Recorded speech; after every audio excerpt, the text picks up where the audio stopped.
Le même programme chaque jour, 6 fois par semaine. Une marche d'une trentaine de minutes pour ces Marocaines. Elles s'appellent Fatima, Kaïda ou encore Afsa. Embauchées par la coopérative du village, elles viennent trouver dans ces montagnes du Moyen Atlas lavande, thym et autres plantes aromatiques. Dans cette région reculée du Maroc, le travail des femmes était encore impensable il y a quelques années. Au début, mon mari n'a pas trop aimé, mais quand il a vu que la coopérative vendait bien, il est devenu fier.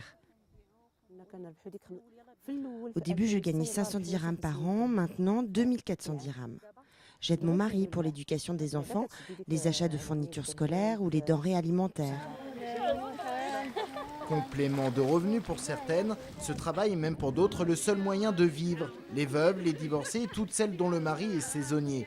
C'est justement l'objectif de la région de Meknès Tafilalet, émanciper ces femmes en les associant au développement d'une économie locale. Dans cette région du Maroc, les plantes aromatiques et médicinales représentent un secteur clé, mais la filière n'était pas valorisée, pas même organisée. Les autorités ont donc décidé de financer la création de coopératives. Pour la coopérative, c'est un fonds de roulement qui s'installe pour qu'elle puisse acquérir soit des matériels, soit des intrants pour la production. Ça dépend des composantes de projet. Financées à leur création, les coopératives sont ensuite accompagnées jusqu'à la commercialisation du produit. Résultat ici à Bensmine, la structure créée en 2006 est bénéficiaire depuis 2010. On arrive à vendre beaucoup plus notre production qu'avant. Aujourd'hui, on vend au Siam, le salon de l'agriculture du Maroc. Une chaîne de supermarchés nous passe commande tous les 3 ou 4 mois.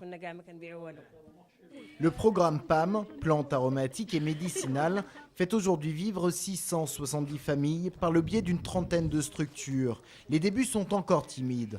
Coût à terme du projet, près du million d'euros, financé à part égale par l'État marocain et par les deux régions partenaires, Meknès et la région Centre. Nous participons à la fois à l'amélioration des conditions techniques de transformation. Nous aidons à l'organisation sociale de ces coopératives. Dans la région Centre, il y a, vous le savez, la cosmétique, il y a de la pharmacie.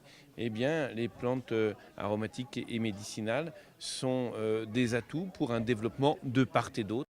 Meknès d'un côté, le centre de l'autre, deux régions agricoles. Ici, l'agriculture, c'est même le premier secteur économique. Ce n'est donc pas anodin si c'est dans ce domaine qu'a débuté la coopération. Il y a des débouchés pour les entreprises de la région centre, les sociétés de la cosmétique Valais, mais aussi les fabricants de matériel.